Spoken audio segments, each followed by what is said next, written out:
Horror कहानियां TV. काला जादू। अपने बेटे रिशु के माथे से टपकते हुए पसीने को देखकर सविता की हालत खराब हो गई। ऐसा आज पहली बार नहीं हुआ जब रिशु नींद से घबरा कर जागा है। हाय मेरा बच्चा, न जाने किसकी नजर लग गई है तुझे। जब से मेरे बच्चे ने 10वीं के एग्जाम में स्कूल टॉप किया है तब से रोज बुरे बुरे सपने आने लगे हैं। हाँ माँ, मैंने आज फिर से एक काले साए को देखा। वो यहीं मेरी आंखों के सामने खड़ा था। माँ मुझे बचा लो माँ। वो मुझसे कह रहा था कि मुझसे बदला लेगा। माँ कहीं ये प्रशांत। चुप कर, कैसी बात कर रहा है? दोबारा उसका नाम मत लेना। तुझे पता है ना उस प्रशांत ने आत्महत्या कर ली, तो बार बार उसका नाम मत लिया कर। मम्मी, क्या सच में प्रशांत ने आत्महत्या की थी? चुप कर, बहुत सवाल पूछता है आजकल। और फिर रात के वक्त सविता के पूरे घर में एक अजीब सा काला धुआं छाने लगा। गहरी नींद में सोई सविता की जैसे ही आंख खुली उसका दम घुटने लगा। वो दौड़कर रिशु के रूम की तरफ गई जहां उसके दरवाजे पर घूमती एक काली परछाई देख वो बुरी तरह से घबरा गई। कौन है वहाँ? कौन है? सामने आओ। ये मैं हूँ, तुम्हारी काली करतूत। और अब मैं तुम्हारे बेटे को ले जाने आया हूँ। नहीं, मेरे बच्चे को छोड़ दो प्लीज। मेरे रिशु को कुछ मत करना। वो परछाई रिशु के कमरे में घुस जाती है। सविता भी उसके पीछे पीछे दौड़कर जाती है और देखती है कि अब वो साया साफ नजर आ रहा था। वो सर से पैर तक खून में सना हुआ था और उसके शरीर के सारे अंग कटे फटे हैं। क्या चाहिए तुम्हें? तुम जो बोलोगे मैं करूंगी, लेकिन मेरे रिशु को छोड़ दो। उस परछाई ने रिशु को गर्दन से पकड़कर दीवार के सहारे हवा में उछाल दिया। रिशु जोर जोर से चिल्लाने लगा। माँ बचाओ मुझे, बचा लो माँ।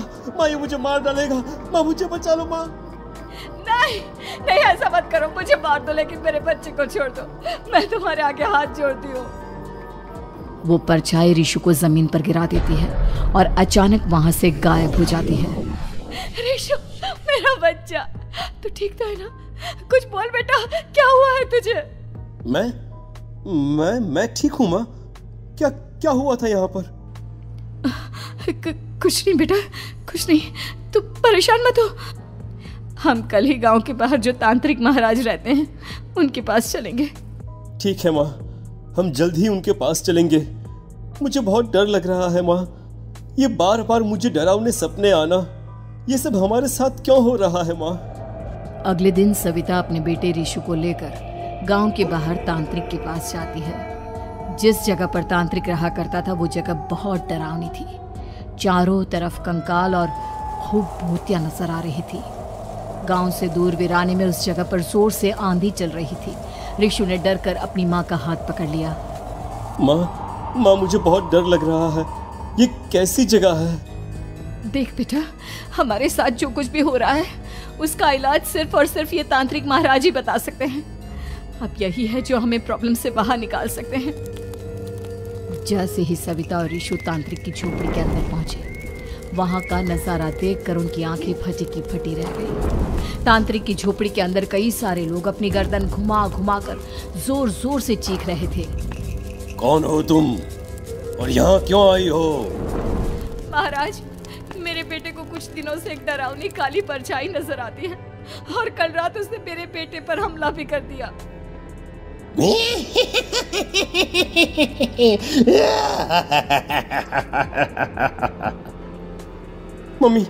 मम्मी हमें यहाँ से चलना चाहिए। ये जगह मुझे ठीक नहीं लगती। नहीं बेटा, ऐसा नहीं कहते। रुक जाओ, 2 मिनट के लिए रुक जाओ। क्या कहा? काली परछाई? तुम्हारे बेटे पर किसी काली परछाई ने हमला किया? हाँ महाराज, वो कह रही थी कि वो मेरे बेटे को कुछ कर देगी। कोई उपाय बताइए महाराज, मेरे बेटे के साथ कुछ गलत नहीं होना चाहिए। तुमने किसी दूसरे के साथ गलत किया है तो तुम्हारे साथ भी गलत होकर ही रहेगा। तुमने किसी की जान ली है, किसी को मार डाला है तुमने। नहीं महाराज, मैंने ऐसा कुछ नहीं किया। मैंने किसी की जान नहीं ली। मुझे कोई उपाय बताइए। लगता है तुम इतनी आसानी से नहीं मानोगी। मैं तुम्हें अभी उस काली परछाई से मिलवा देता हूँ और वही सारा सच तुम्हारे सामने लेकर आएगा। सविता और रिशु ने डर के मारे अपनी आंखें बंद कर ली। तभी अचानक तांत्रिक की झोपड़ी में अजीबोगरीब आवाजें गूंजने लगी। सविता और रिशु बुरी तरह से कांप रहे थे। आंखें खोलो और अपने सामने देखो। क्या यही है वो जिससे तुम कल रात को मिली थी? बताओ मुझे। हाँ, इसने कल रात मेरे बेटे के ऊपर हमला किया था। ये उसी लड़के की भटकती हुई आत्मा है जिसे कुछ दिन पहले तुमने मार डाला था। मम्मी, ये महाराज क्या कह रहे हैं? क्या सच में आपने किसी की जान ली है, किसी को मार डाला है? अगर हाँ तो बताइए ना मम्मी, किसको मारा है आपने? किसको? तुम्हारी माँ इतनी आसानी से सच नहीं बताएगी बेटा। इसने एक बच्चे की जान ली है। कहीं उसका नाम प्रशांत तो नहीं महाराज? वो मेरा दोस्त है, मेरा मतलब मेरा पड़ोसी है। सही पहचाना। देखा सविता, तुम्हारा खुद का बेटा भी जानता है कि तुमने किसी के प्राणों की बलि चढ़ा दी और इसीलिए अब उसकी बुरी आत्मा तुम्हारे घर में भटकती है। मुझे माफ कर दीजिए महाराज, मुझसे बहुत बड़ी गलती हो गई। प्रशांत हमारे पड़ोसी का बेटा था। हर बार उसके नंबर मेरे बेटे से ज्यादा आते थे और इसलिए मैंने उसके कमरे के बाहर काला जादू किया था, पर मुझे नहीं पता था कि वो मर जाएगा। तुम्हारे उसी काले जादू वाली गुड़िया के अंदर एक बुरी आत्मा थी जिसने उस बच्चे के दिमाग पर बुरा असर कर दिया और उसी की वजह से उस लड़के ने अपनी बालकनी से कूदकर आत्महत्या कर ली। इसकी वजह सिर्फ और सिर्फ तुम हो, तुम। नहीं महाराज, जो कुछ भी हुआ मुझे नहीं पता था कि प्रशांत अपनी जान दे देगा। प्रशांत की आत्मा इस वक्त तुम्हारे सामने खड़ी है, हमसे बात करना चाहती है। बोलो क्या कहना चाहते हो? मैं जीना चाहता था, बड़ा होकर कुछ बनना चाहता था। आपके बेटे से मुझे कोई परेशानी नहीं थी। अरे वो तो मेरा अच्छा दोस्त था। मुझे माफ कर दो बेटा, मुझसे बहुत बड़ी गलती हो गई, मुझे माफ कर दो। माफ करने से मुझे वापस जिंदगी नहीं मिल जाएगी। मेरे माँ बाप आज भी मेरे लिए रोते हैं। आपने मेरे साथ बहुत गलत किया है, बहुत गलत। और तभी अचानक प्रशांत की आत्मा वहां से गायब हो जाती है। सविता जोर जोर से रोने लगती है। सुन लिया तुमने? ये तुम्हारे अपने ही किए हुए पाप हैं जो इस तरह से तुम्हारे सामने आ रहे हैं। माँ, ये आपने अच्छा नहीं किया। सिर्फ 10th बोर्ड के एग्जाम में मैं टॉप कर पाऊं, इसलिए आपने मेरे दोस्त के ऊपर काला जादू कर दिया। नहीं मम्मी, नहीं, अब हम कभी खुश नहीं रह पाएंगे, कभी नहीं। मेरे दोस्त की आत्मा को कभी शांति नहीं मिलेगी मम्मी, कभी नहीं। लेकिन मैंने जो कुछ भी किया सिर्फ तुम्हारे लिए किया। वो लड़का हमेशा फर्स्ट पोजीशन पर आ जाता था और इस वजह से हमेशा तुम्हारे मार्क्स कम पड़ते थे। मैंने तो सिर्फ उस पर एक छोटा सा काला जादू किया था बेटा। मुझे क्या पता था कि उसका ये नतीजा निकलेगा। जिस गुड़िया को तुमने उस लड़के के कमरे के दरवाजे पर लगाया था, दरअसल उसके अंदर एक बुरी आत्मा का प्रवेश हो गया था, जैसा कि अक्सर काला जादू करते समय हो जाता है। मुझे अपनी गलती का एहसास हो गया है।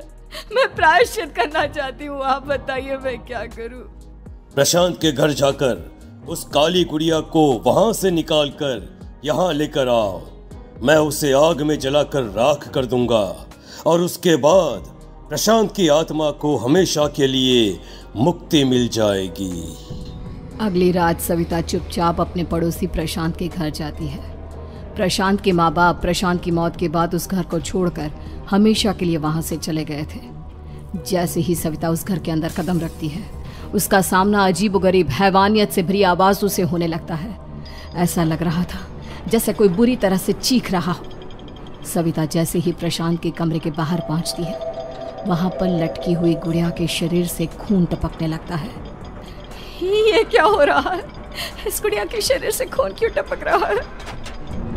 सविता हिम्मत करते हुए उस गुड़िया को वहां से उतारने की कोशिश करती है, लेकिन तभी अचानक से बहुत भयानक दिखने वाली औरत उसकी आंखों के सामने आकर खड़ी हो जाती है। मैं यहाँ से कहीं नहीं जाऊंगी, और अगर तूने मुझे यहाँ से हटाने की कोशिश की तो मार डालूंगी मैं तुझे। नहीं नहीं, मुझे तुम्हें यहाँ से ले जाना ही होगा, नहीं तो मेरा बेटा, उसकी जान को खतरा है। मैं तुम्हें नहीं छोड़ सकती। अगर तुम्हारे अंदर हिम्मत है तो मुझे इस घर से बाहर ले जाकर दिखाओ।